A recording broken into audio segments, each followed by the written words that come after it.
Magandang araw po sa inyo lahat. Aking kinatutuwa na mabalitaan na ang diocese daw ng Gumaka ay magsisimula ng magpalaganap nitong kilusan na tinatawag natin Pondo ng Pinoy. Ito po ay isang kilusang isinasabuhay. Ito pong Pondo ng Pinoy ay isang kilusang hindi basta nangingilak, kundi itinuturo sa mga tao kung paano ang paraan ng Ebanghelyo. Si Kristo mismo nagsabi na hindi maaaring kalimutan ng mga nangangailangan, hindi maaaring kalimutan o paisang tabi yung mga tinatawag natin mga dukha. Hindi po. At ang laman mismo ng Ebanghelyo yan, napapakalaki ang papel ng mga nangangailangan sa Ebanghelyo. Ang Pondo po ng Pinoy matagal na sinimulan sa Maynila 2005 nung simulan nito at lumaganap, dahan-dahan lumalaganap. Hari Manawari, ito ay mag-isang pambansang kilusan. Ano po itong Pondo ng Pinoy? Ang Pondo po ng Pinoy ay isang kilusang nagmula sa mabuting balita ng Panginoon kung saan isinarawan ni Jesus kung paano sindali ang tumulong sa ating kapwa. Ito po ay hindi isang kilusang pagpapayaman, hindi po. Ito po ay kilusang yung kaawang gawa, yung habag sa kapwa, yung pagsasantabi ng maliit na mga kusing natin sa buhay ay iniipon sa pangalan ng pag-ibig ni Kristo. Napakaganda po nitong kilusang ito sapagkat minsan hindi po natin maisip na kaya pala natin tulungan ng mga dukha. Doon po sa Ebanghelyo ng ating Panginoon sa Kristo, ayon kay San Lucas, Kabanatang 16, at umumula po sa talatang 19 hanggang 31, yun yung talinhaga ng mayaman at mahirap. Pinabangatan itong talinhaga ng dukha ng pangalan ay Lazaro at mayaman na nakaririwasa sa buhay. Sinabi ni Jesus na naandyan ang mga dukha. Si Lazaro po yun. Na ang dukha raw po ay nasa sa isang tabi lang. Hindi pinapansin. Walang nag-aabala. Samantalang ang mayaman naman ay araw-araw ay nagpapasasa sa buhay, bangkete araw-araw, masarap ang pagkain, maraming pagkain. At ang dukha naman po, ayon sa larawan na binigay ni Jesus, ay nandun sa isang tabi at naghihintay ng patak ng mumu. Mumu lang ang hinihintay ng dukha. Hindi yaman, hindi masarap na pagkain. Mumu ang nangamatak lamang sa pagkainan ng mga nakakariwasa. Mumu lang. Ang nangyari po, nung matapos ang handaan, walang mumong pinapatak, ang mumo'y binigay sa aso. At nung sa kabilang buhay naman, natapos ay wala pumansin kay Lazaro. Doon sa handaan na yun, sa piging. Ngunit sa kabilang buhay, si Lazaro naman, ang inangkin, inaruga ng Panginoon, kinalong ng Panginoon, at yung mayaman ay nasa malayo. At sabi pa nga nahihirapan sa init ng apoy. Kanya, ayan po ang maasabihin natin, filosofia at teolohiya ng Pondo ng Pinoy. Bakit? Sapagkat ang dukha ay naandon, hindi ang gusto yung malaking tulong ng mayaman, kundi mga mumu lamang ng buhay ang hinihintay ng dukha.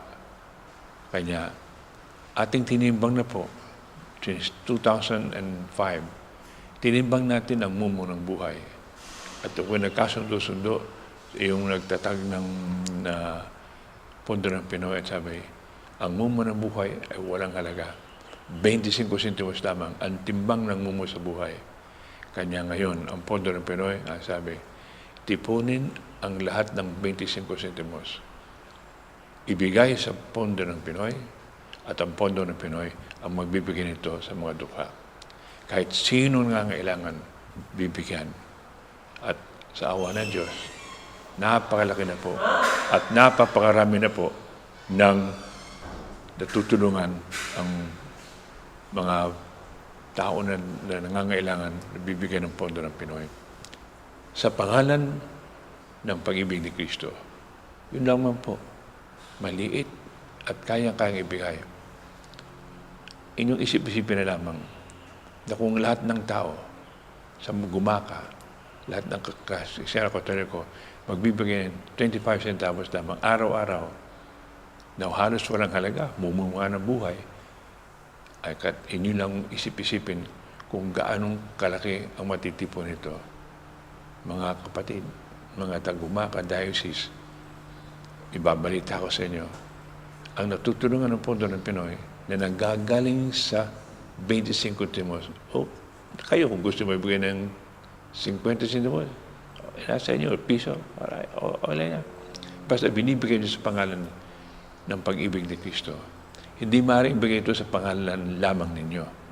Ibibigay sa pangalan ng pag-ibig ni Kristo. Para bang naroon tayo nakikinig sa pangangaral ni Jesus doon po sa burol. At nung wala nang ginabi ang mga tao, wala na pong makain. Pauwi na, sabi ni Jesus, no. Sino may tinapay sa'yo? Wala po. Di 5 pirasong pandesal at 2 isda. Akin na yan. Nung ibigay sa kamay ni Kristo, yung 5 pirasong tinapay, para lamang sa mahigit ng 5,000 kalalakihan, pinadami ni Jesus. 5 pirasong tinapay para sa 5,000. Ganyan ang punto ng Pinoy. Ibigay ang maliit na mumo para rami ni Jesus. Sa pagsasama-sama lang natin, daang milyon na po sa tahimik, ilang daang milyon na ang natipon ng Pondong Pinoy. Inyo lamang wariin to kung buong bansang Pilipino ay sasama rito na talunin ang alinmang samahan. Napakalaki na po itong Pondo ng Pinoy. Kanya, ibibigay ito. Magsusumbi tayo araw-araw. 25 centavos. Ilagay sa bote, ilagay sa lata, dalhin sa parokya, bigay sa national funding, at kayo ho ay padadalhan. Kanong gusto ninyo, mas malaki pa sa nabigay nyo. Pagkat malaki na po ang pondo ng Pinoy na pambansa. Kanya, ako'y natutuwa na may tiwala kayo, mga taga-gumaka, ako'y natutuwala na babasbalan, pagpapala ng Diyos sa inyong ginagawa. Tandaan ninyo, yung kasabihan, inaawit-awit ngayon ng mga tao, yung kantang Pondo ng Pinoy. Madaling tandaan po ito. Napakadali. Ang kasabihan ng Pondo ng Pinoy, anumang magaling, kahit maliit, basta't malimit, ay patungong langit. Yan. Kasi madaling makakanta nyo yan. Anumang magaling, kahit maliit, basta't malimit, ay papuntang langit. 25 centavos kayang malimit. 25 centavos. Wala kang mabibili. 25 centavos. Anong mabibili dyan? Ha? Yung horse, 150.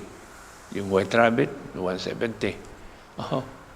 Ilang po, baka yung 25 centavos, hindi pa yung palaraan yan, hindi makakabili. Wala. May kabuluhan yan. At may lakas. Pag binagsama-sama, maniwala kayo, mapakarami na pong natulungan ng Pondo ng Pinoy. Salamat sa Diyos. At kayo, sa Gumaga Diocese, ay sasama na sa Pondo na rin. Maghihimala po ang maliliit. At ang larawan niyan ay ang Pondo ng Pinoy. Pag ako'y nagbibigay ng mga talks dito, napakaganda ng ating sasabi. Mayroon tayong yung talata, Luke 16, 19, 31. Chapter 16 ng Ebanghelyo ayon kay San Lucas, verses 19 to 31. So, pag-uwi nyo sa tahanan, pakibuksan muli ang Biblia.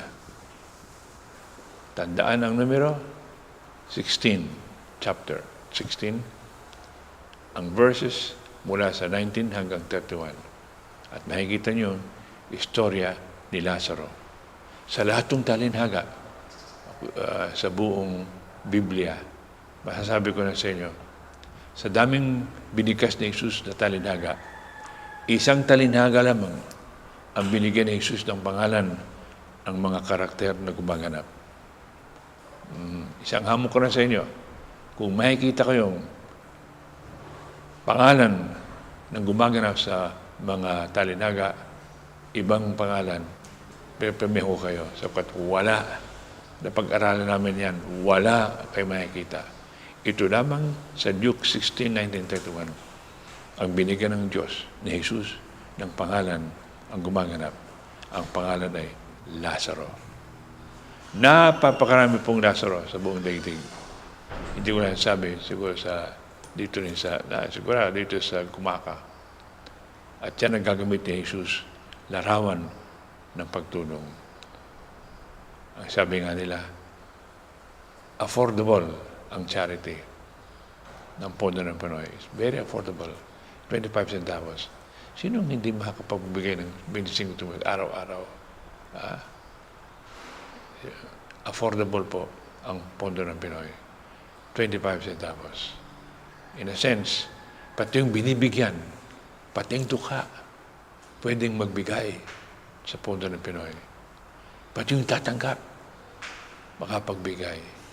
Ano yung pwede? Because Pondo ng Pinoy is charity in action. Hindi. Pondo ng Pinoy ay hindi a charitable act. Ang charity po ay hindi akto. Ang kawang gawa ay hindi gawa. Nagkataon lamang na yun ang salita sa Tagalog, but charity is not an act. In Christian life, charity is not one act, not even 10 acts. Ayun yun. Charity in Christian life is a way of life. Ang pagtulong ay isang paraan ng pamumuhay. Isang paraan ng pamumuhay. Just remember that. Ang pagtulong, charity, ang awa ay hindi gawa. Ang awa ay paraan ng pamumuhay. Kanya ngayon, mga taga-Gumaka, ako'y natutuwa na sisimulan ninyo ang pagpapalaganap ng Pondo ng Pinoy. Yeah. Only one motivation, love of God. Kung wala kayo niyan, huwag kayong sumali. If you don't love God, if you don't want to repeat the love of Jesus, huwag kayong sasama rito. Pero kung kaya nyong magbigay kahit isang sentimo, kung mayroon pa kayo, ang isang sentimo, kayang palakihin ng Diyos. Basta ibigay sa kamay ni Jesus sa pamaraan ng Pondo ng Pinoy. 1 centavo. Pero mas mahirap po yata ang hanapin ng isang sentimo. So, 25. Kung nahirapan ko 25. Hindi masama yung magbigay ng more. Kapag sa buhay nyo, yun ang piso eh. Halos wala kang mabili sa piso. Yun. Ganyan ang Pondo ng Pinoy. Isang paraan para ang maliliit sa milagro ng pag-ibig ng Diyos napaparami. Ano mang magaling, kahit maliit, basta't malimit, ay patungong langit. Maraming salamat po sa inyo lahat. Sumainyong Panginoon, ang Diyos na siyang mahabagit mapagmahal, ang nabigay ng buhay, sana'y pati ang kalusugan ibigay sa inyo. Salamat sa Diyos. Si Jesus ang kanyang pinadala para tayo sagipin at turuan. Salamat sa Diyos. Ang Espiritu ang pinadala ng Ama at ng Anak para ibigay sa atin ng bagong kaalaman, bagong karunungan na magbibigay ng pag-ibig, kaisahan sa ating lahat at ating kapwa. Pagpalain kayo ng makapangyarihang Diyos at pagpapalain ito ibigay sa inyo ng Ama, ng Anak at ng Espiritu Santo. Amen.